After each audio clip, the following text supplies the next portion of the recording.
कम नाम ले, मोक्ष इस जन्म में ना होगा तो मनुष्य जीवन तो मिलेगा। इस भक्ति में इतनी गजब का मंत्र है ये। जल्दी ले ले नाम गुरु का,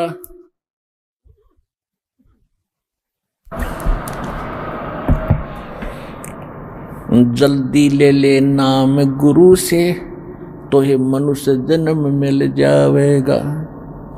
रामपाल तेरा सतगुरु आके तन फिर भक्ति दरड़ावेगा। मन मान जा बुढ़ापा आवेगा, मन मान जा बुढ़ापा आवेगा।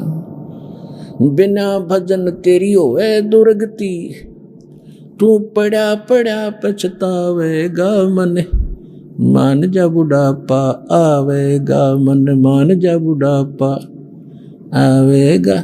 तो पुण्यात्मा ये सब प्रकार के जो संकट याद दिलाए जाते हैं ये डेफिनेट है आपके ऊपर। ये तो सबको मालूम है, वृद्ध हो गए, इसने तो को ना करे नहीं सकता। ठीक है, बीच में मर गया वो दूसरी बात है। मरने के बाद कौन सा किला टूट गया, जब भक्ति ना करी अगले जन्म गधा बन गया, टांग टूट के पड़ गया, पड़ा पड़ा पछता होगा। तो ये सभी आने वाली जो आपदाएं हैं भविष्य में नेक्स्ट जीवन की, ये सारी सच्ची हैं। हम अज्ञान से घणे परिपूर्ण हो गए, इसलिए हमें ये ना यकीन हो तो कोई बात नहीं, ना हो लेकिन ये सच्ची बातें हैं। और ज्ञान से और परमाणु से फिर एक दिन विश्वास भी होगा। इसके लिए ये बताया जाता है कि आने वाले दुखों को याद हम रखेंगे, पापों से बचेंगे और उससे फिर हमारा बुराइयों से मन हटेगा, भक्ति में दृढ़ रहेंगे, सबके प्रति हमारा एक विनम्र भाव रहेगा। तो फिर हम भी वृद्ध होंगे लेकिन कष्ट नहीं होगा, परमात्मा की भक्ति करेंगे, हमें ज्ञान भी होगा। देखो अभी तो कोई 2 वर्ष से नाम ले रहा है, किसी ने आज लिया है, कोई कल लिया होगा, कोई परसों लिया होगा, कोई 2 महीने, कोई 6 महीने से लगा, कोई 2 वर्ष से है। अब शुरुआत होगी है, जैसे पौधा बीजा है तो पेड़ भी बनेगा। यदि उसकी सच्चाई प्रॉपर करते रहे, ठीक ढंग से उसकी देखभाल करके उसको पाल पोस लिया तो पौधा बनेगा, वृक्ष बनेगा, और आम का वृक्ष बनेगा तो फल भी देगा, और इतने देगा, छाया भी देगा, फल भी देगा। तो इसी प्रकार ये शुभ संस्कार अब प्रारंभ हुए हैं। धीरे धीरे रे मना और धीरे सब कुछ हो, माली सींचे 100 घड़ा पर ऋतु आए फल हो। तो ये परमात्मा बता रहे हैं कि आपने भक्ति रूपी पौधा अब बोया है,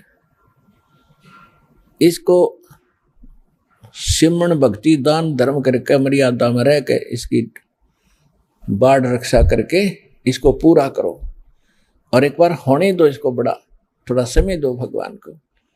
धीरे धीरे रे मना, धीरे सब कुछ होए, माली सींचे 100 घड़ा। सैकड़ों घड़े पानी के डालता रहता है माली, यानी जानकार व्यक्ति जो उस प्रोसेस से परिचित है।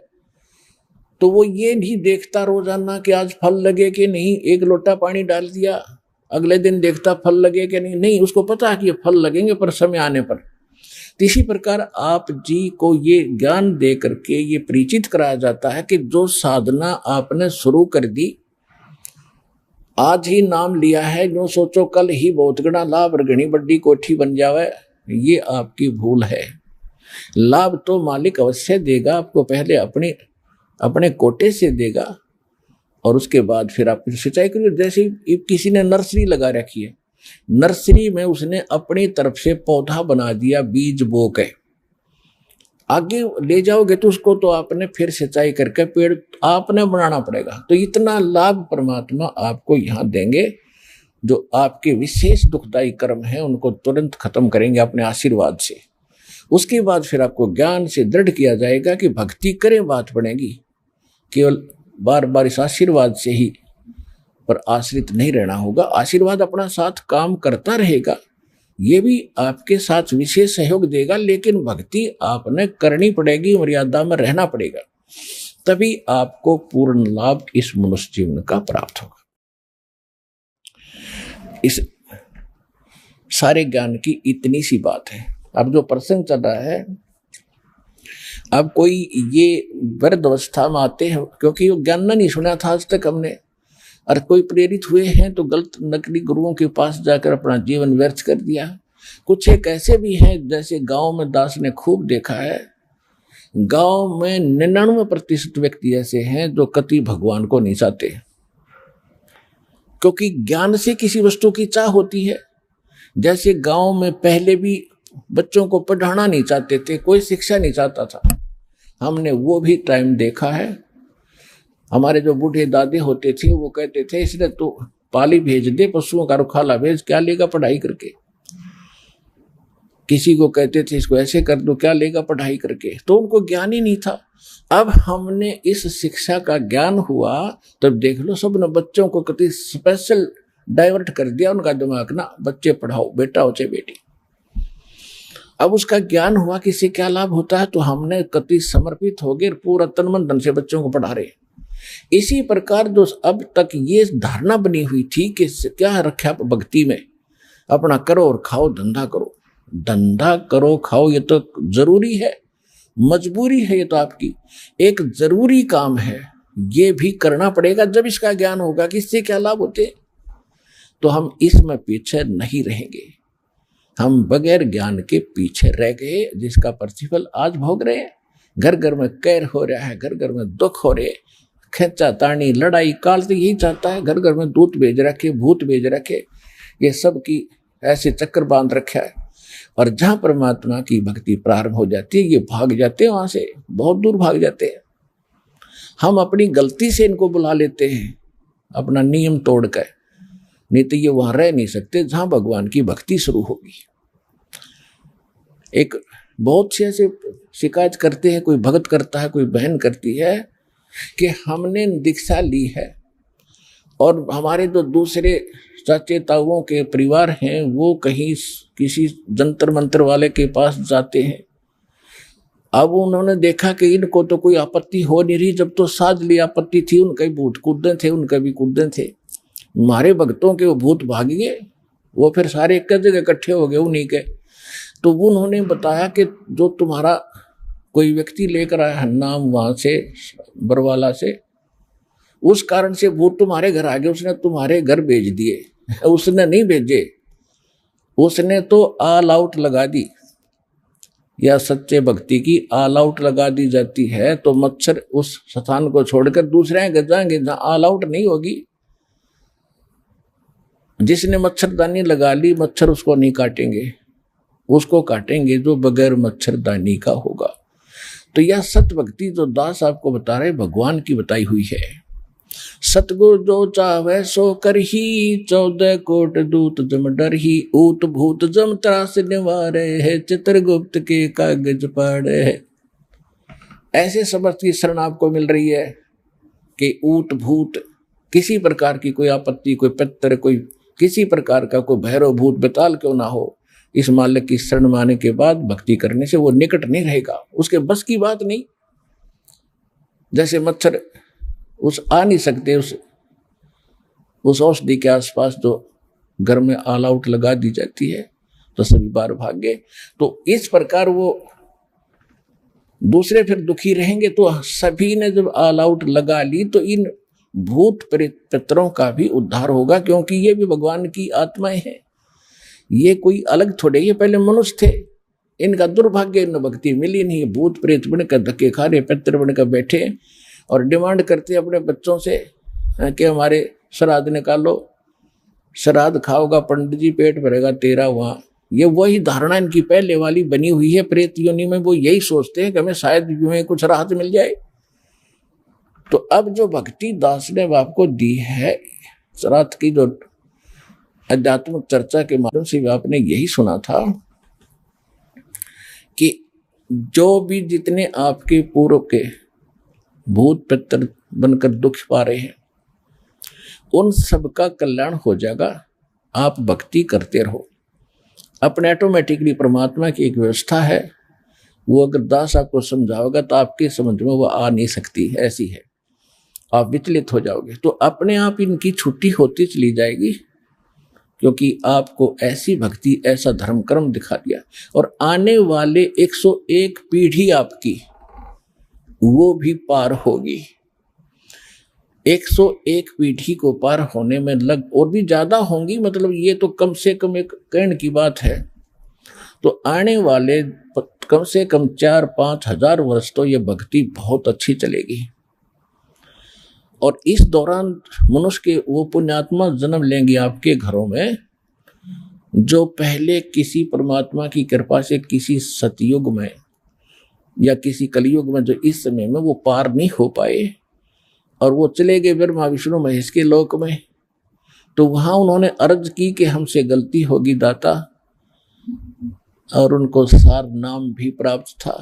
पार देखो, सार नाम लेने मात्र से पार नहीं होगा, पार होगा मर्यादा से। अब सारा कुछ धन ले लिया, बैग में डाल लिया और गाड़ी में तो उतर गया, कार से नीचे उतर गया, तो पार कैसे होगा? पार तो उस गाड़ी से होना था, वह छोड़ दिया आपने। तो कहते हैं द्वार धनी के पड़ा रहे, धक्के धनी के खावे, 100 काल झकझोल ही पर द्वार छोड़ ना जावे।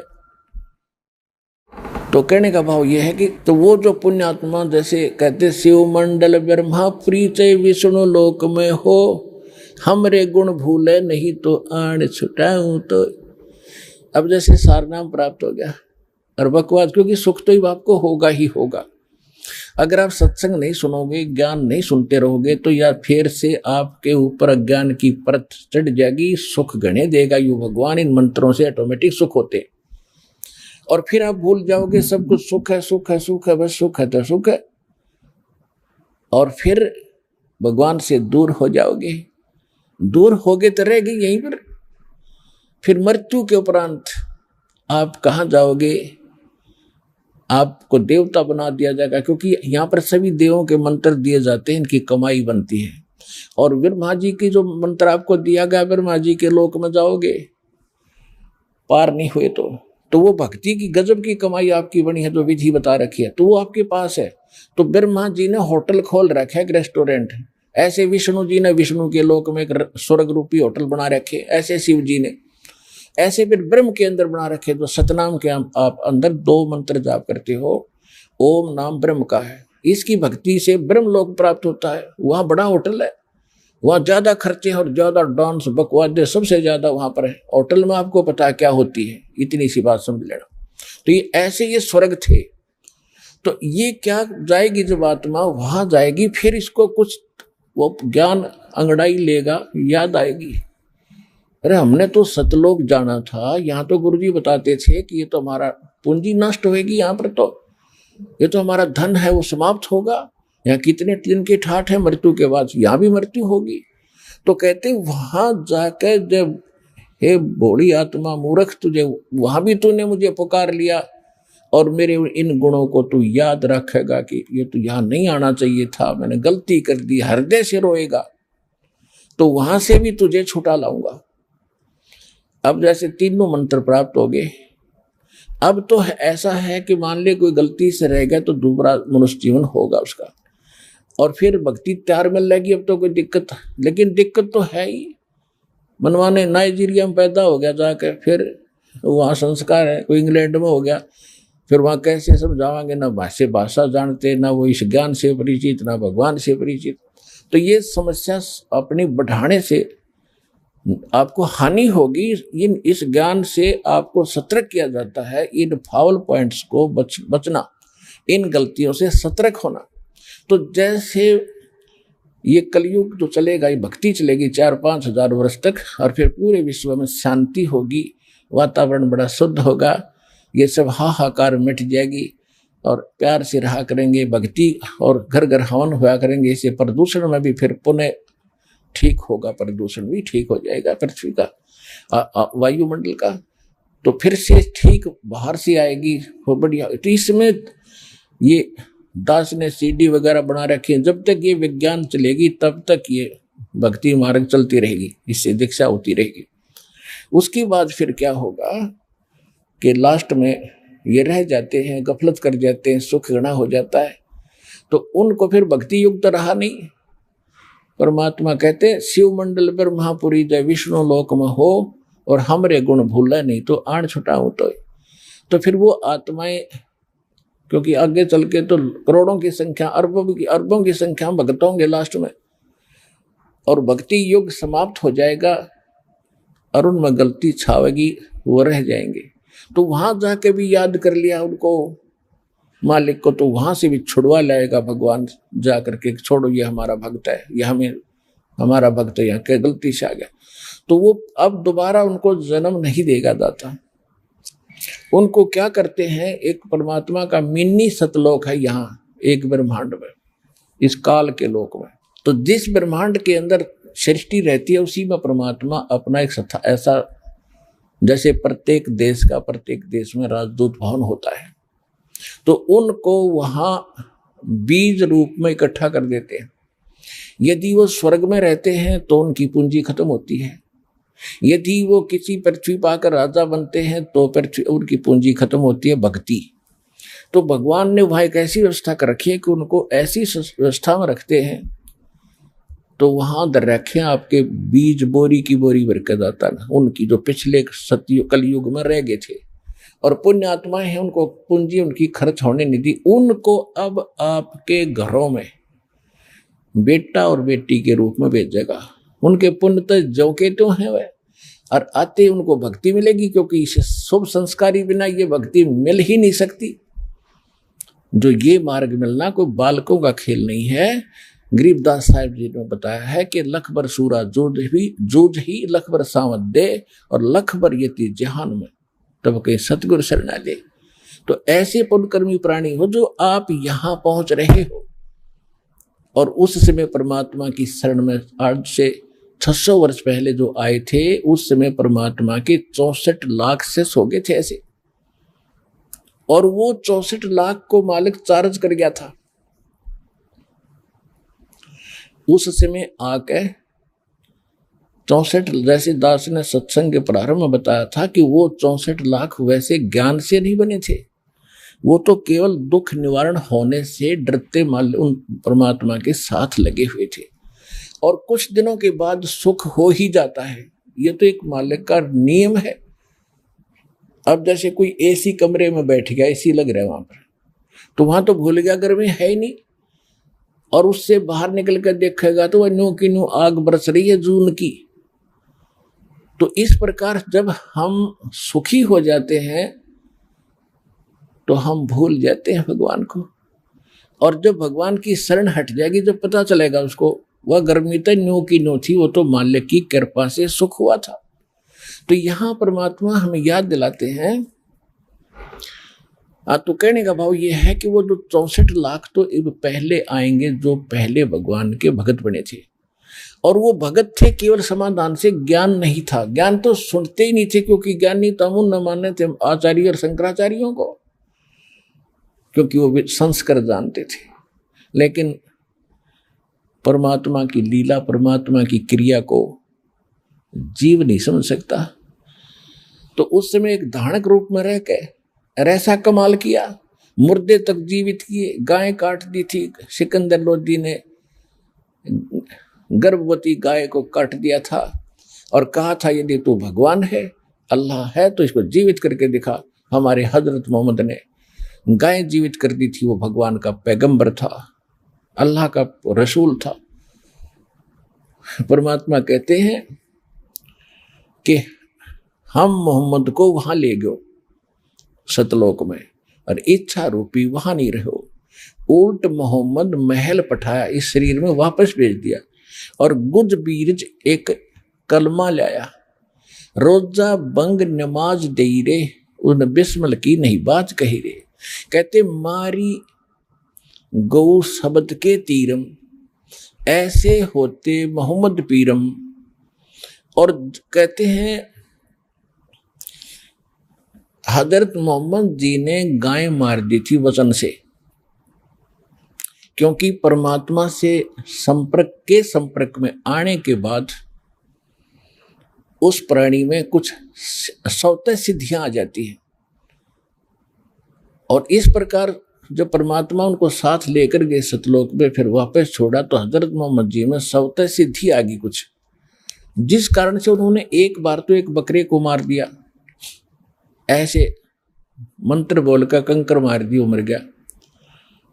और वो बकरे वाले ने हा हुल्ला मचाया, लोग इकट्ठे कर लिए कि इसने मेरा बच्चा मार दिया, बकरा मार दिया। सिद्धि का गरीब आदमी होते थे, हजारों लोग इकट्ठे हो गए, तूने क्या किया, तुझे दंड देंगे, इसका खर्चा पूरा कर। हजरत मोहम्मद जी ने मंत्र से वो बकरा जीवित कर दिया। वो जीवित हो गया तो महिमा फैल गई, वह बड़ा महापुरुष आगे हैं, बड़े महापुरुष आए। फिर किसी ने कहा कि हम जब जाने गऊ को मार के जीवित कर दे। कुछ लोगों ने शर्त रख दी। हजरत मोहम्मद जी ने वह गऊ मार दी वचन से, सबके सामने मर गई। हजारों व्यक्ति दर्शक थे। अब जो परमात्मा के संपर्क में आने से वह सिद्धि थी वह खत्म हो गई। जैसे चुंबक के साथ में कोई अन्य लोहे को थोड़ी देर रख दे तो उसमें अस्थायी चुंबक बन जाता है, पर वो चुंबक वाला काम सदा नहीं कर सकता, कुछ दिनों के बाद वो उसकी खत्म हो जाती है। तो हजरत मोहम्मद जी के अंदर वह जो शक्ति थी वह खत्म होगी, गाय जीवित हुई नहीं।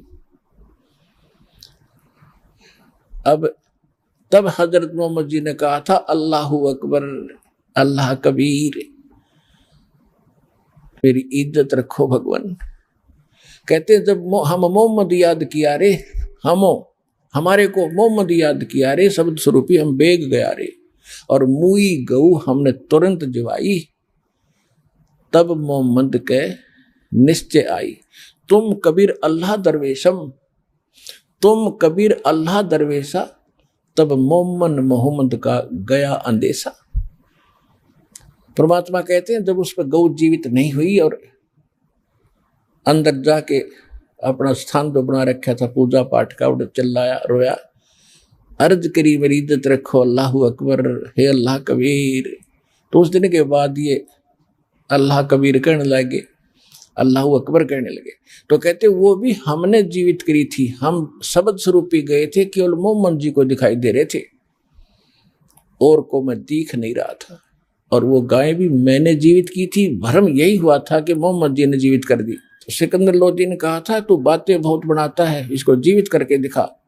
ऐसे ही परमात्मा दूसरे मुसलमानों को कहा करते थे कि वो गाय भी हमने जीवित की थी, इसलिए वो गाय काटी गई थी कि अब जीवित करके दिखा हमारे सामने। 4 टुकड़े हो गए थे, गौ माता के गर्भ में बच्चा था वो भी कट गया था।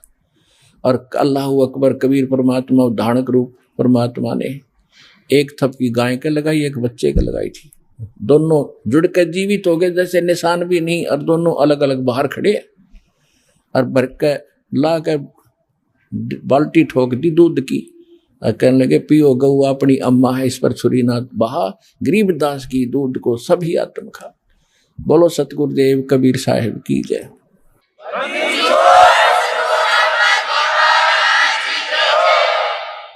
तो कहने का भाव ये है कि परमात्मा के ने ऐसे ऐसे चमत्कार भी दिखाए थे और इन चमत्कारों से प्रभावित होकर के लाखों की संख्या में लोग भी जुड़ गए थे। जिस दिन परमात्मा ने ये लीला की गौ जीवित करने की, कई हजार की संख्या में हिंदू और मुसलमान दोनों शिष्य बने। और सिकंदर लोदी ने दंडोत प्रणाम किया। जब राजा झुकेगा जी के सामने तो जनता तो बहुत बड़ी अच्छी आत्माएं होती थी, वो तो धर्मगुरु हमारे हिंदू और मुसलमानों के में मूर्ख बनाए रहा करते थे, लेकिन उस समय उन्होंने किसी की परवाह नहीं की, परमात्मा के शिष्य बन गए। ऐसे जैसे परमात्मा ने एक लीला की थी, जैसे सत्संग में बहुत बार दास बताता रहता है कि झूठी चिट्ठी डाल दी थी कि कबीर साहब भंडारा करेंगे, और परमात्मा संसार की दृष्टि में एक निर्धन दुल्हा धानक, एक झोपड़ी में रहने वाला, कपड़ा बन के खाने वाला, और जिसके नाम से चिट्ठी लिख दी 18 लाख व्यक्ति इकट्ठे हो गए कि दोहर देगा मोहर देगा और 3 दिन तक भोजन भंडारा कराएगा। और भोजन में लिख दिया लड्डू, जलेबी, बर्फी, कचौड़ी, पकौड़ी, दही, बड़े और बड़ा क्या क्या लिख दिया, हलवा, पूरी, खीर, खांड, सारा सूखा सीधा भी देगा। तो ये लालची लोग थे जो आश्रमों में रहते थे, अपने सारे चेलों को लेकर के कि प्रत्येक भोजन के बाद 10 ग्राम सोना, एक मोहर मिले, और एक दोहर कंबल बहुत कीमती होता था, उसमें बड़े सेठ लोग ही उस दोहर को प्रयोग कर सकते थे, आम गरीब व्यक्ति दोहर नहीं सिंपल खेस रखा करता था। तो इस चीज को सुनकर सारे इकट्ठे हो गए अब उन्होंने तो जुल्म किया था दुष्टों ने कि कबीर भाग जाएगा झोपड़ी छोड़ के, वो तो यूं ना मारे तो मरता और ना ज्ञान से हारता, इसका क्या इलाज करा था। हिंदू और मुसलमानों के धर्म गुरुओं ने दोनों ने मिलकर षड्यंत्र रचा था। हर परमात्मा हाय हाय वह मारे थे, परमात्मा के पोबारा हुए थे और उनके कच्चे ठारा हुए थे। तो कहने का भाव ये है कि वो भगत तो मालिक के थे, वो बच्चे धक्के खाते फिरे थे, भगवान के लिए घर छोड़कर आश्रमों में रह रहे थे। तो उससे के छुपा पूरा पृथ्वी के प्राणी जीव चीड़ी हाथी ये भूत प्रेत पितर देवता ब्रह्मा विष्णु महेश ये भी तो उसी के बालक हैं। हिंदू मुस्लिम सिख ईसाई जैसे हम बट गए अलग से, ये भी तो उसी बच्चे हैं परमात्मा के। तो सभी धर्मों के वो धर्म भगत सोफी संत वहां आगे पहले तो अपने उनको बच्चों को बढ़िया भोजन कराया, केसोरू बना के अपना एक सेठ का बंजारे का, और 9 लाख बैलों के ऊपर जैसे गधों पर बोरे डाले करते हैं, थैले डाल देते हैं, ऐसे बैलों के बड़े बड़े बोरे होते थे, तगड़े तगड़े बैल होते थे उस समय। और इतने गजब के बैल, न सिर पर सींग, छोटे छोटे बिल्कुल और बगैर सींगों के बैल, और इतने सुंदर उनके ऊपर युवा बैल सारे, और जाके वहाँ बैल उतार दिए, तंबू लगा दिए, और लाखों की संख्या में, लाख के आसपास वहाँ से सतलोक से भगत बच्चे आए थे भगवान के यहाँ सेवा करने के लिए। इस कंगाल लोक में है कोई व्यवस्था है यहाँ पर? एक समय 18 लाख आदमी कितना खड़े हो जाए ना, प्रधानमंत्री फेल हो जाए उनको रोटी खवाने में, सुबह सुबह एक भोजन कराने में, कहाँ पानी लावे कि तू न टेंट लगावे, और वहाँ 2 सेकंड में सारी तैयार कर दी। ये भगवान का मार्ग होता है, इम्पॉसिबल को पॉसिबल करते हैं। तो कहने का भाव ये है कि उन्होंने तो जुल्म किया था, कबीर भाग जाएगा, और परमात्मा चाहो थे काट दे उन मूर्खा ने, अरे ज्ञान तो दे दूंगा, अपना भोजन तो कराना है, मैंने अपने बच्चों को बढ़िया कराऊंगा। वहां भी तो वही दे रहा सबको, तीनों लोकों में प्रवेश करके सबका धारण पोषण जो करता, गीता अध्याय नंबर 15 के श्लोक नंबर 17 में बताया है, वो है असली भगवान।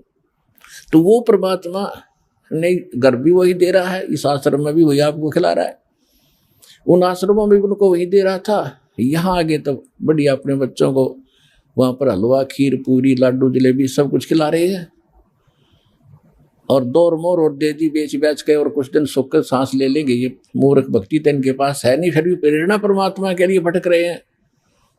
तो वही भक्त वो परमात्मा के बच्चे 18 लाख इकट्ठे होकर, और 8 पैर यानी 24 घंटे परमात्मा ने खड़ा होकर लेक्चर दिए। 2 डुप्लीकेट रोल, एक केशव रूप में, एक कबीर धाणक रूप में। केशव प्रश्न करता है कि हे कबीर जी, इसे गंदे लोक में आप क्यों आ गए? आप इनका हित चाहते हो, ये आपके साथ आपकी दुर्गति करें, छोड़ो इस गंदे लोक न, चलो अपने लोक में। ये लोग मानन के नहीं है, विष्टा जिनके उदर में ये मग्न फिरे दिन रात, गरीबदास के सो के जमशर जिनकी घात।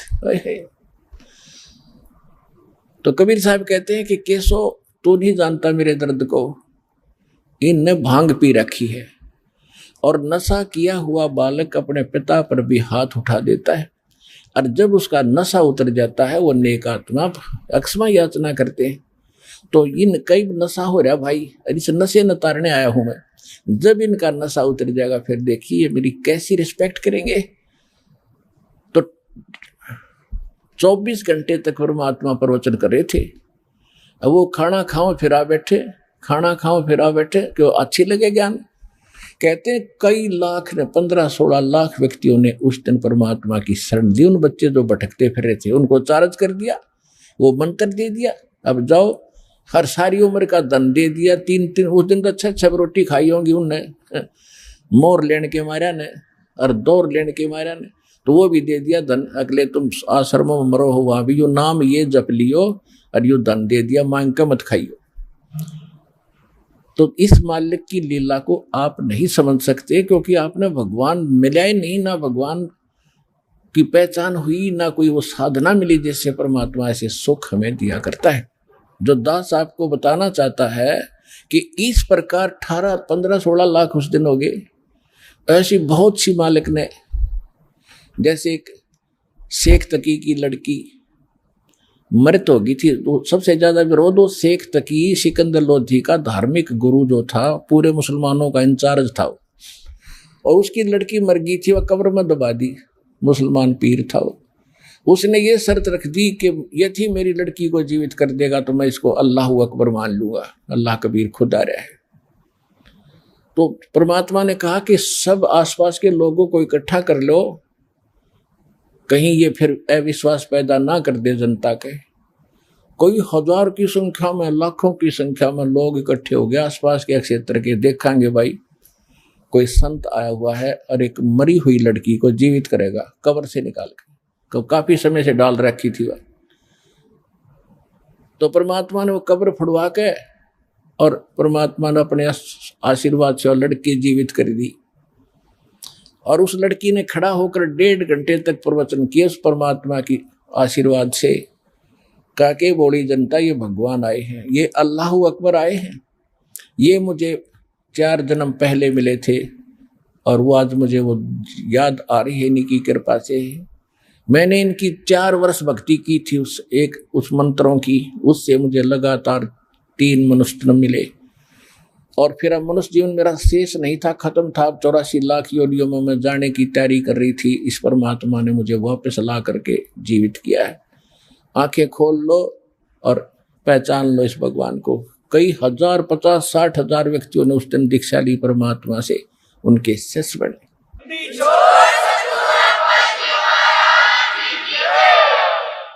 तो जो दास आज आपका बताना चाह रहा था, अब उसके आसपास पहुंचा हूं। एक तो परमात्मा की लीला से आप परिचित हो जाओगे तब आपको खूब समझ में आएगा कि सचमुच ये तो भगवान है। कहते जो जन मेरी शरण है, ताका हूं मैं दास, और गेल गेल लाग्या फिरो जब तक धरती आकाश। अब देखो, जो परमात्मा के लिए तड़फ रहे हैं वो बच्चे तो उसी के हैं। आज भी जो पुण्यात्मा भक्ति चाह रहे हैं और गलत संतों का फंस गए या अपने को परंपरागत साधना करके संतुष्ट हैं, ये हैं तो नेक आत्माएं, लेकिन दिशा ना मिलने से ये अगले जन्म में या तड़फ भी खत्म हो जाएगी, कोई पशु बनेगा, कोई पक्षी बनेगा, और इस जीवन में भी अंत में भक्ति नहीं रहेगी इनके पास, ना चाह रहेगी भगवान की, क्योंकि इतने दुख इनको विचलित कर देंगे। तो ऐसे समय में आपको परमात्मा ने फिर से संभाला है। एक कथा सुनाता हूँ। आदरणीय गरीबदास साहिब जी गांव छुड़ानी, जिला झज्जर, हरियाणा में उनका जन्म हुआ। तो वहां जब 10 वर्ष के थे, वह गौ चरा रहे थे। परमात्मा आए सतलोक से, जैसा उसका विधान लिखा है वेदों में कि परमात्मा अपने उस नित्य ऊपर के लोक में रहता है, वहां से गति करके आता है, अच्छी आत्माओं को मिलता है और उनको उपदेश देता है, दीक्षा देता है, ज्ञान देता है, अपने से परिचित कराता है। इसी उद्देश्य से उस पुण्यात्मा गरीबदास जी को मिले, सचखंड लेकर के ऊपर का सारा ज्ञान कराया, दिखाया, सुनाया। और फिर अंत समय में चिता पे रख दिया था गरीबदास जी को अंतिम संस्कार करने के लिए। मृत जान के आत्मा ले गए थे भगवान, शरीर मृत हो गया था। फिर परमात्मा ने उसी समय जीवित कर दिया, उनको आत्मा वापस भेज दी थी। उस गरीबदास साहिब ने फिर परमात्मा की महिमा कलम तोड़ गाई और उनके अंदर बहुत सी सिद्धियां भी मालिक की कृपा से आ गई थी। एक समय एक बेरी गांव है, जिला झज्जर में, एक बेरी नगर, छोटा सा कस्बा सा हो गया, पहले गांव था। वहां का एक हरलाल नाम का किसान जाट पहले क्या करते थे कि दूसरी मंडियों से दूसरी मंडी में बैलगाड़ियों से सामान लाया करते थे। और जैसे आजकल ट्रांसपोर्ट करते हैं ट्रकों से, वहां से सस्ता, यहाँ किसी चीज का अभाव है तो दूसरी राज्य से लाकर ट्रकों से यहाँ व्यापारी लोग बेचते हैं। तो वो ट्रांसपोर्ट का काम पहले बैलगाड़ियों से होता था। तो सेठ लोग उन बैलगाड़ी वालों से अपना सामान मंगाया करते थे। तो वहाँ एक नजफगढ़ है दिल्ली में, नजफगढ़ की मंडी से सामान लेकर के वो अपने यहाँ आता था रोहतक में, बेरी में। अब क्या था कि उसके, वो एक धार्मिक व्यक्ति था, हरलाल नाम था उनका। एक धार्मिक व्यक्ति था, और उसका धार्मिक व्यक्ति पहले हमने ये सोच रखा था कि साधु संतों की सेवा करते रहेंगे, हमने इससे लाभ मिल जाएगा। इस धारणा से उसने एक साधु को अपने घर रख लिया कि महाराज आपको भोजन चाहिए, हमारी सेवा बन जाएगी, आप यहाँ भजन कर लिया करो। उसके लिए अलग चौबारा बनवा दिया। वो महात्मा लाल कपड़ों वाला उसमें अपना बैठे भक्ति करे, वो पूरा परिवार उसकी सेवा करे, अपना टाइम पास करे। तो उसने सोच लिया था कि इसी से हमारा कल्याण हो जाएगा। कुछ दिनों के बाद वो बाबा जी मर गया, संत। और वो मूर्ख क्या करता था, क्योंकि जहां भक्ति नहीं वहां रुचि बनेगी ही नहीं, जहां ज्ञान नहीं, सच्ची भक्ति नहीं। और वो क्या करता था, बढ़िया सामान खावा था और कवाड़ बंद करके सो जावा था। और जब होता भाई खाने का समय हो गया, जब आसन पदम लगा कर बैठ जा बोरी पे, और आने वाले घर वाले देखे महात्मा बड़ा भजन करता, कमाल कर रखा है इसने, तो और ज्यादा सेवा करते थे। वो मृत्यु को प्राप्त हो गया। तो क्या हुआ, चलो ठीक है, तो अंतिम संस्कार करा उसको, तो हुई बात खत्म। अब कुछ दिनों के बाद क्या था कि हरलाल भगत नहीं यानी किसान ने एक बैल खरीदा, और वो बैल था गोरे कलर का, और वो ऐसा नालायक था, थोड़ी सी दूर चले था फिर बैठ गया था गाड़ी में, चले नहीं थी। फिर उसका लठ डंडे मार के फिर उठावा था, फिर थोड़ी बहुत देर चला था फिर बैठ गया था। एक आधा नालायक बैल ऐसा भी होता है। इसी प्रकार वो उससे अपना काम चला रहा था, और कुछ बैल लेने की हिम्मत थी नहीं, उसी से मार पीट के घसीट रहा था काम को। गरीबदास जी सुबह सुबह स्नान करने के लिए कुएं पर गए। उधर से रास्ता था उसके साथ से नजफगढ़ से लेकर बेरी का कच्चा रास्ता होता था। तो जब गरीबदास जी वहां स्नान कर रहे थे, वो बैलगाड़ी लेकर हरलाल आ रहा था, तो बैल बैठ गया थोड़ी सी दूरी पे। गरीबदास जी नहा रहे थे, देख रहे थे।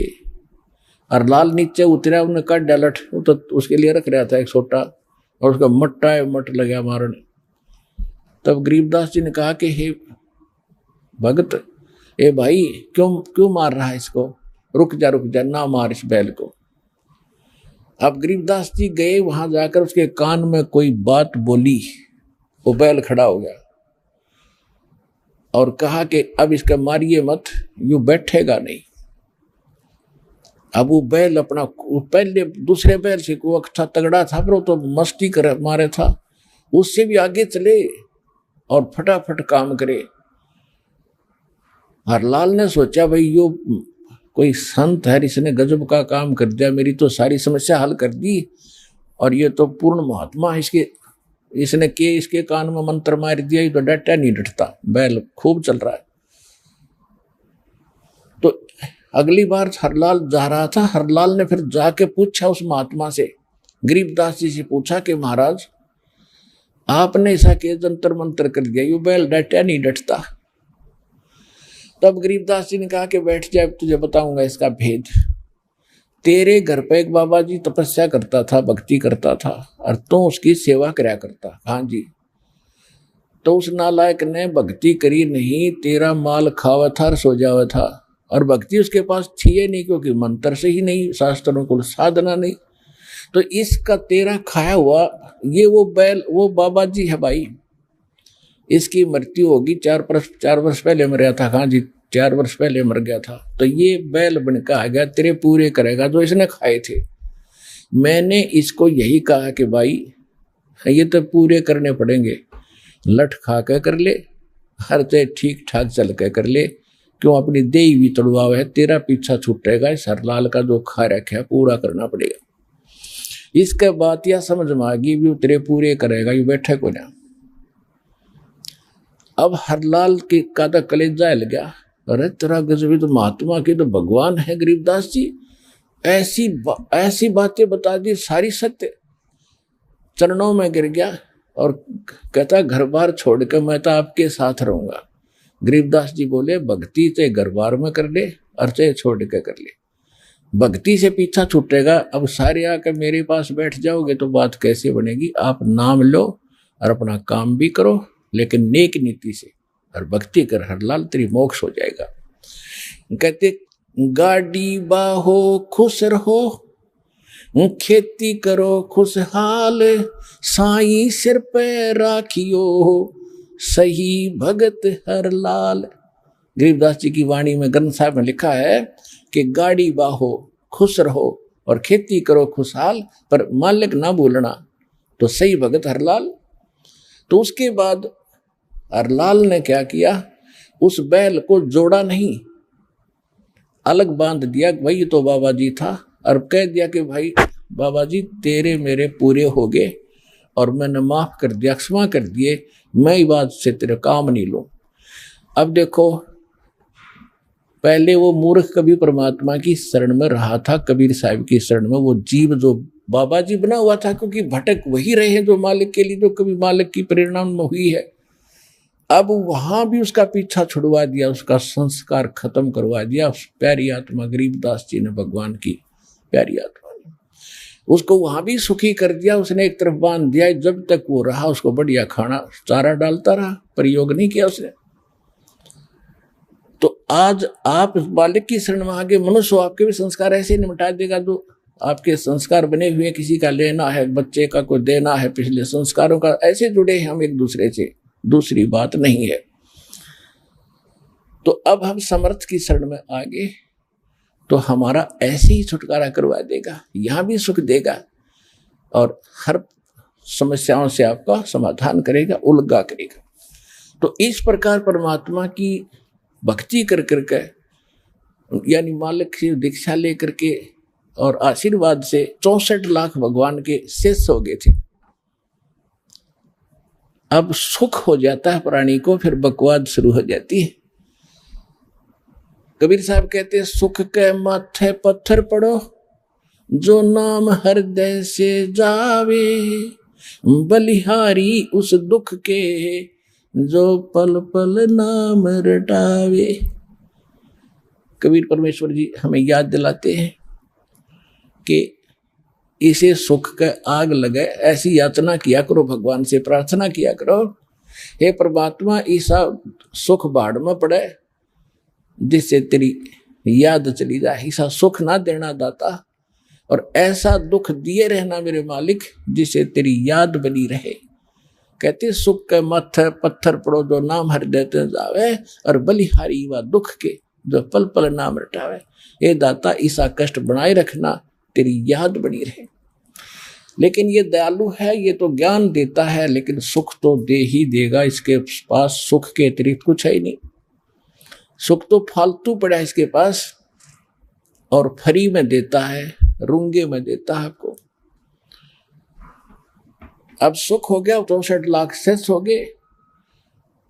एक दिन क्या हुआ, संस्कारवश किसी कोई वैश्या थी, एक लड़की गणका थी, उसने परमात्मा की ये ज्ञान सुन लिया रात्रि में कि तब परमात्मा सत्संग कर रहे थे। कहते सोशल छिद्र मैं करूं अपने जन के काज। अब उस लड़की ने रात्रि के समय अपने मकान की खिड़की में झांकी में बैठ कर सत्संग सुना। और पुण्यात्माओं, चाहे कसाई हो, चाहे कितना दुराचारी व्यक्ति हो, भगवान की कसक सबके अंदर एक अलग से रहती है। उसको कोई जगाने वाला नहीं है, आगे चार्जर लगाने वाला नहीं है, तो वो नष्ट हो जाती है, पशु पक्षियों की योनियों में चले जाते हैं। अब परमात्मा ने ज्ञान सुनाया सत्संग में, भाई मानुष जीवन दुर्लभ है, मिले न बारंबार, और तरवर से पत्ता टूट गिरे वो भौर नहीं लगता था। और मानुष जन्म पाके जो नहीं रटे हरि नाम, और जैसे कुआ जल बिना बनवाया क्या काम। तो उस बेट के ऐसी कसक जागी, वो स्नान वगैरह करके नहा धो के और सत्संग में आ बैठी। और उसके जब तो किसी ने ध्यान नहीं दिया कौन है ये, कहां से आई है, जब उसने स्वयं अपनी सत्संग और सुना मालिक के पास बैठ के परमात्मा से अर्ज करी खड़ी होकर, हे मालिक, क्या मेरे जैसी दुष्टा का भी उद्धार हो सकता है। परमात्मा ने कहा बेटा नौका का स्वभाव होता है दरिया से पार करने का, उसमें चाहे कोई पत्थर रख लो, चाहे उसमें कोई घास फूस हल्का रख लो, वो तो उसको पार करता ही करता है। और साबुन का स्वभाव है कि वो मैल को काटता ही काटता है। बता बेटी ऐसा कौन सा दुख है कि मैं घनी पापन हूं, अपराधन हूं, और मैं ऐसे ऐसे इस नाम की वैश्या हूं। उस नाम की वैश्या काशी नगर में घनी प्रसिद्ध थी, बदनाम थी। तब सभी ने देखा कि तो वही है, औरत है, वही है। तब परमात्मा ने कहा बेटा दीक्षा लो, बुराई त्याग दो, भक्त हो गया। और क्या, ये तो पाप कौन नहीं है, पापी तो देखो कबीर साहब कहते हैं बुरा तो देखण में चला बुरा न मिला कोई, और जब मन खोजा अपना तब मुझसे बुरा नहीं कोई। यानी अपने आप में जब झांक ले इंसान तो दूसरे के दोष गणे ना दिखे फिर उसने।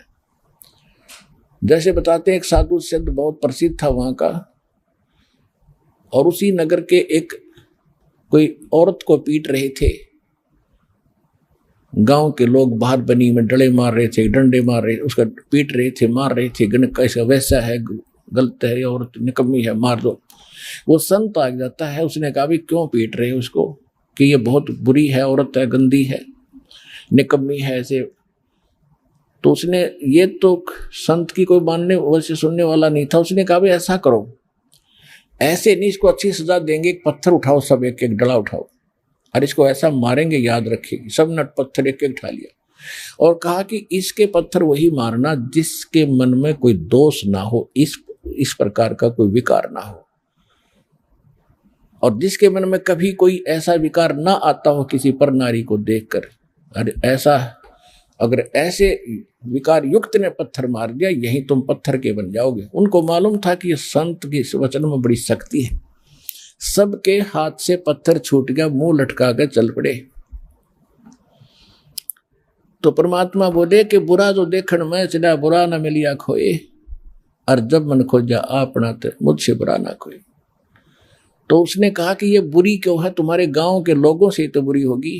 अरे भले आदमी इसका दोष देख रहे, उन दुष्टों का दोष नहीं देख रहे जो इससे मिलन करते हैं।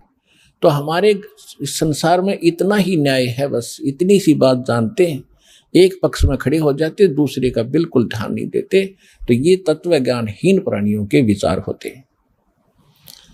अब जिनको परमात्मा, क्योंकि वो ज्ञान नहीं सुनते थे, जो 64 लाख बने थे, परमात्मा को पता था कि इनको मैं कैसे कलम चढ़ा सकता हूं, इनको कैसे चार्जर लगा सकता हूं, तो उनके दुख दूर किए। बहुत ज्यादा कष्ट थे, किसी का कोढ़ था, कोई कुछ था, किसी को संतान नहीं थी, किसी का और बुरा हाल हो रहा था, सब सुखी हो गए। और तब वो भक्ति भी करते थे, मंत्र दे दिया जाप करो। ज्ञान नहीं था उनको, भगवान नहीं माना था मालिक को। ज्ञानी और विद्वान तो वो उन्हीं को मानते थे जो दूसरे धारावाहिक संस्कृत बोलते थे। और मालिक को पता था जब तक ये मुझे भगवान नहीं मानेंगे ये मुक्त नहीं हो सकते, ना मैं इनको सारा खजाना दे सकता सतनाम और सार नाम का। हाँ, इतना अवश्य है कि इस मंत्र से ये यानी मनुष्य जीवन प्राप्त करते रहेंगे जब तक वो 5500 वर्ष कलयुग बीतेगा। यानी 600 वर्ष पहले मालिक ने यह धारणा बनाकर आपको तैयार किया था। और दूसरा ये था कि ये थी मैं एक लीला करूंगा, इस लीला में जो सफल हो गया उसको पार भी करूंगा, सतनाम भी दूंगा, उसको सार नाम भी दूंगा। अब बच गए तेने पार करूंगा। परीक्षा ली जाता। अब क्या हुआ कि वो लड़की जब आने लगी, उन्हें आत्माओं मालिक के चश्मों से, ज्ञान के चश्मों से हमें दिखाई देने लग जाता अपना पिछला जो पिछला चला गया भूत और आने वाला भविष्य सामने दिखाई देता है। तो जो ऐसा दुखी होता है व्यक्ति, वो ज्यादा भगवान के निकट आता है और ये सोचता है कि मैं ज्यादा से ज्यादा परमात्मा के निकट रह कर आशीर्वाद पाऊं और जल्दी पाप से मुक्त हो, जो मैंने घने पाप कर रखे। तो वह लड़की प्रत्येक सत्संग में आने लगी। अब जो सुखी हो गए थे, जो पुराने भगत थे, उनके मन में दोष आ गया। वो कहने लगे उस लड़की के, तू मत यहाँ मत आया कर, तू बदनाम औरत है और गुरु जी को बदनाम करेगी, सत्संग को बदनाम करेगी, यहाँ मत आया कर तू। अब उस लड़की को तो जैसे काग जहाज का सूझ तोर निठोर, बंदी छोड़ दयाल जी तुम लग हमारी दौड़। उसके तो ऐसी धारणा बन गई थी। उसने परमात्मा से कहा कि हे गुरुवर, अब मुझ पापड़ का कैसे उद्धार होगा दाता। परमात्मा ने कहा बेटा मंत्र दे दिया, भक्ति कर, बुराई दे छोड़, अब हो जाएगा मोक्ष। कि मैं यहाँ आती हूँ, मेरी रुचि है आपके दर्शन करूं, सत्संग सुनो, और ये आपके भगत हैं जो पुराने, ये मुझे धिक्कारते हैं, धमकाते हैं, या मत आया कर, तू बदनाम करेगी। परमात्मा ने फिर सत्संग सुनाया करते थे, उसी दृष्टिकोण से भी एक एक न के समझावे इतने टोल का। वो तो ज्ञान सत्संग के माध्यम से विचार दिए जाते हैं, बुद्धिमान ग्रहण कर जाते हैं कि गुरु जी क्या समझाना चाहते हैं। लेकिन उनके अंदर बुद्धि नाम की चीज तो थी नहीं, वो तो सुख सुख मांगे थे, वो दे ही दिया था। दयालु परमात्मा ने मंत्र भी दे दिया था कि चार्ज भी हो जाएंगे। तो मालिक ने क्या सुनाया, भाई कुष्टी होवे संत बंदगी कीजियो, हो वैसा के विश्वास चरण चित दीजियो।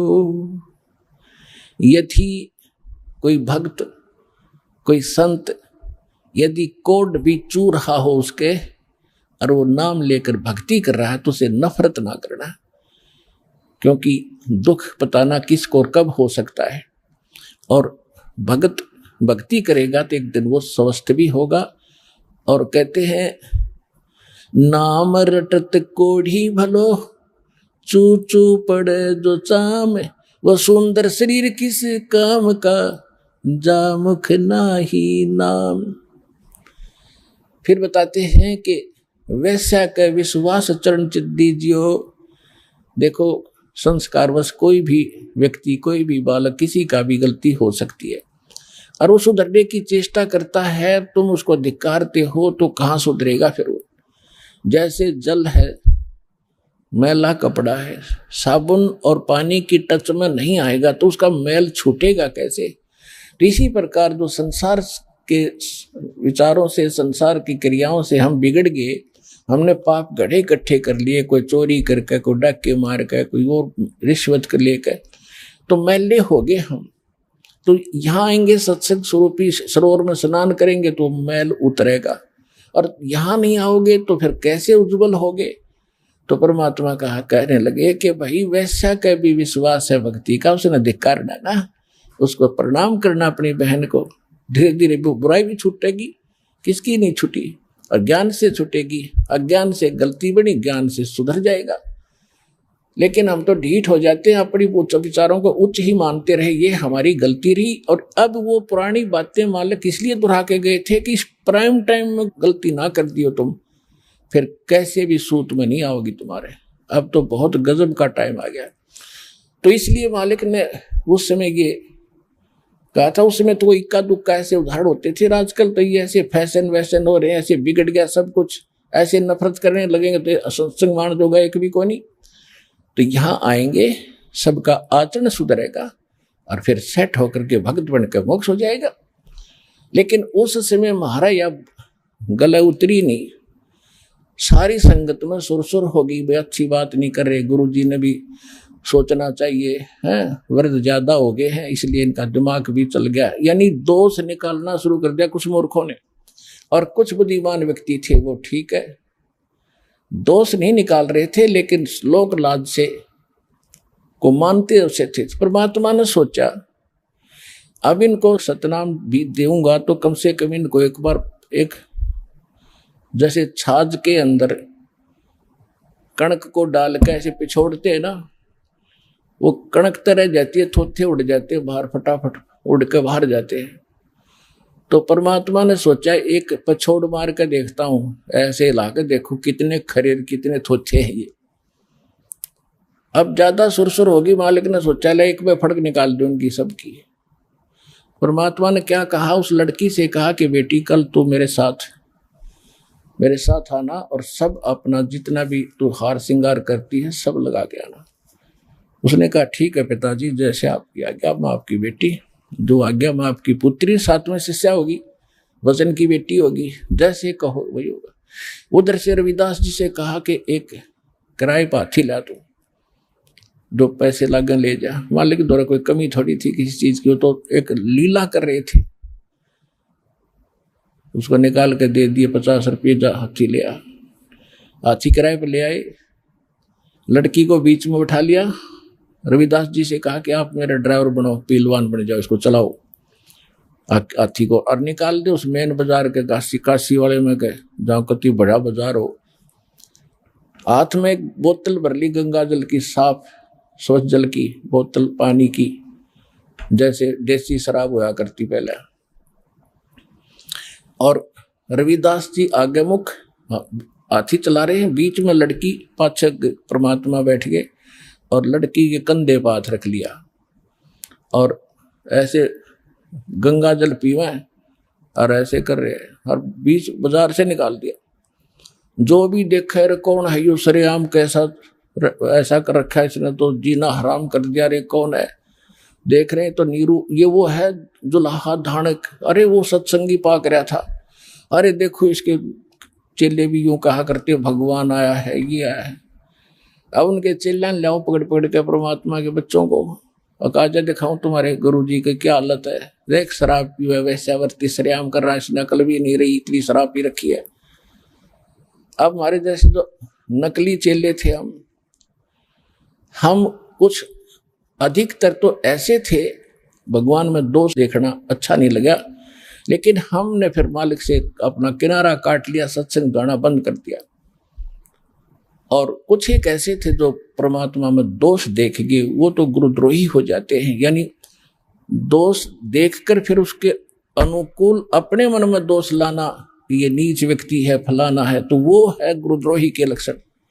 लेकिन उसमें पुण्यात्मा बहुत होती थी, लोक लाज से मालिक से दूर हो गए, मन में दोष नहीं आया थोड़ा बहुत भी, कि भी ऐसा नहीं था, जैसा भी था। और कुछ एक ऐसे नालायक थे, कोई कहती मैं तो वैसे जाया करता, कभी कभी कोई ये कहने लगा मैं तो यूँ ले जाया करता, मुझे फलाना, मैं तो वैसे ही जाता था, मेरा तो गुरु नहीं है ये। कहने का भाव ये है कि 64 के 64 लाख और सभी परमात्मा से विमुख हो गए। अब केवल 2 और बचे थे, अर्जुन और सरजुन, ये 2 मुसलमान थे, इनका नाम चेंज कर दिया था दाता ने, उन्होंने कह के करवा लिया था। और ये गए हुए थे मक्का और मदीना में। ये जब वापस आए दोनों, तो इनको पता चला कि शिष्यों ने बताया भाई गुरुजी तो गलत कर दिया गुरुजियों ने। वो बोले क्या कर दिया, तुम ऐसी भाषा बोल कैसे रहे हो आज, कि भाई गलती कर दी गुरुजी ने, ऐसे कर दिया वैसे कर दिया। तो वो भगत क्योंकि दूर थे यहाँ से, काफी दिन जाने में लगे, काफी दिन आने में, तब तक वो सारी घटना हो दी। तो वो कहने लगे रे तुम अपनी जुबान संभाल कर बात करो, तुम्हारी जीभ कट जाएगी, तुम किसके बारे में क्या बोल रहे हो, परमात्मा के बारे में ऐसे बोल रहे हो, तुम्हें शर्म नहीं आती है। कहने लगे वो तू आंखें देख लेता ना, तुम्हारे भी यकीन हो जाता, और अगर ना यकीन होता ना, अब देख लेना शाम के समय वहीं जाते हैं उस वैश्या के पास गुरुजी। परमात्मा क्या करते थे, क्योंकि कहते हैं परमात्मा अगर हमारे अंदर दोष है तो हम दूसरे में दोष देखते हैं। वो तो मालिक थे, भगवान थे, और उस लड़की में चाह भगवान की, बाकी ये सुख होकर बकवादी हो गए थे, तो वो लड़की के पास जाते डेली, और उसने वो अपना बकवाद छोड़े दी थी। अब उस दिन मालिक को मालूम था कि आज ये 2 और आ रहे हैं जिनकी परीक्षा रह रही है। उस दिन मालिक जाकर के उसके आंगन में बाहर शाम के समय छाया में, जैसे गेट के सामने उसके आंगन में मेन गली के सामने बैठ गए, और वहां